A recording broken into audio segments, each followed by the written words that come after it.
ಒಂದು ಸಿನಿಮಾ ವೀಕ್ಷಣೆಯ ಡಿಸಿಪ್ಲಿನ್ ಒಂದಿದೆ ಸರ್. ಅದು ಫಸ್ಟ್ ಆ ಡಿಸಿಪ್ಲಿನ್ ಅಲ್ಲಿ ಸಿನಿಮಾ ನೋಡಿದಿರಾ ಅನ್ನೋದನ್ನ ನನ್ನೂ ಸೇರಿ ಒಂದು ಸಿನಿಮಾ ನೋಡಕ್ಕೆ ಒಂದು ಡಿಸಿಪ್ಲಿನ್ ಇದೆ. ಯಾಕಂದ್ರೆ ಸಿನಿಮಾ ಮಾಡಕ್ಕೆ 3.5 years ಡಿಸಿಪ್ಲಿನ್ ಅಲ್ಲಿ ಮಾಡಿರ್ತೀವಿ ನಾವು ಎಲ್ರು ಅಲ್ವಾ. ಆ ಡಿಸಿಪ್ಲಿನ್ ವೀಕ್ಷಕರಿಗೂ ಬರ್ಬೇಕು.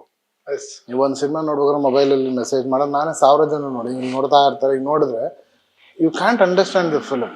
ಎಲ್ಲಾ ಫಿಲಮು ನಿಮ್ಗೆ ಅಲ್ಲೇ 4 ಫೈಟ್ ಬರ್ತದೆ, 4 ಸಾಂಗ್ ಬರ್ತದೆ, ಎಂಜಾಯ್ ಮಾಡಿ ಆಚೆ ಹೋಗೋ ತರ ಎಲ್ಲಾ ಫಿಲಮು ಇರಲ್ಲ.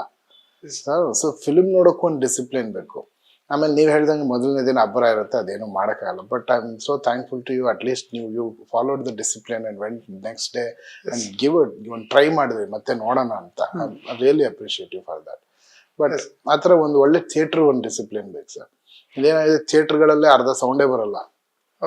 ನಾವು ಮ್ಯೂಸಿಕ್ ಮಾಡ್ಬೇಕಾದ್ರೆ ಒಂದು ತಂಪು ಕೊಟ್ರೇನೆ ಆ ಸೀನ್ ಮುಂದೆ ಹೋಗೋದು ಅಂತ ನಮ್ಮ ಇದು ಎಫರ್ಟ್ ಫುಲ್ ಹಾಕಿರ್ತೀವಿ. ಅಲ್ಲಿಂದ ಒಬ್ಬ ಡ್ರಮ್ಸ್ ನುಡ್ಸೋನಿಂದ ಫೈನಲ್ ಮಿಕ್ಸ್ ಇಂಜಿನಿಯರ್ ವರ್ಗೂ ಆ ಸೀನ್ ಕರೆಕ್ಟಾಗಿ ಮುಂದೆ ಬರೋಕೆ ಇಷ್ಟು ಪವರ್ ಇರಬೇಕು ಅಂತ ಎಲ್ಲ ಮಾಡಿರ್ತೀವಿ. ಥಿಯೇಟರ್ ಹೋಗಿದ ತಕ್ಷಣ ಝೀರೋ ಆಗ್ಬಿಟ್ಟಿರುತ್ತೆ, ಫೀಲೇ ಬರೋದಿಲ್ಲ. So choosing a wrong theatre is also an indiscipline to watch a film. And ನೀವು ಯಾವುದೋ ಕೆಟ್ಟ ಥಿಯೇಟ್ರಲ್ಲಿ ಎಲ್ಲೋ ಏನೋ ನೋಡಿ ಏನೋ ನೋಡ್ಬಿಟ್ಟು ನೀವು ಅನ್ಕೊಂಡಿದ್ದೆ ಸಿನಿಮಾ ಅಂತ ಹೇಳಿ ಅನ್ಕೊಂಡು ಆ ಸಿನಿಮಾ ನೀವು ಅನ್ಕೊಂಡಿರೋ ವಿಚಾರಗಳನ್ನೇ 100 ಜನಕ್ಕೆ ಹೇಳಿ. So it is, I don't think that. ಒಂದೇನೋ ಮಾಡಂಗಿದ್ರೆ ಕರೆಕ್ಟ್ ಆಗಿ ಮಾಡ್ಬೇಕು. ತಪ್ಪು ಸರಿ ಎರಡು ಕೂಡ ನೀಟಾಗಿ ಮಾಡ್ಬೇಕು. ನೀವು really you are someone who can know it. Correct ಆಗಿ ಮಾಡಿ, ಎಷ್ಟು ಕರೆಕ್ಟ್ ಆಗಿ ಮಾಡಿದೀರಾ ಅನ್ನೋದಿರುತ್ತೆ. ಸೊ ನಿಮ್ಮ ಕ್ವಶನ್ಗೆ ಅದೇ ಉತ್ತರ.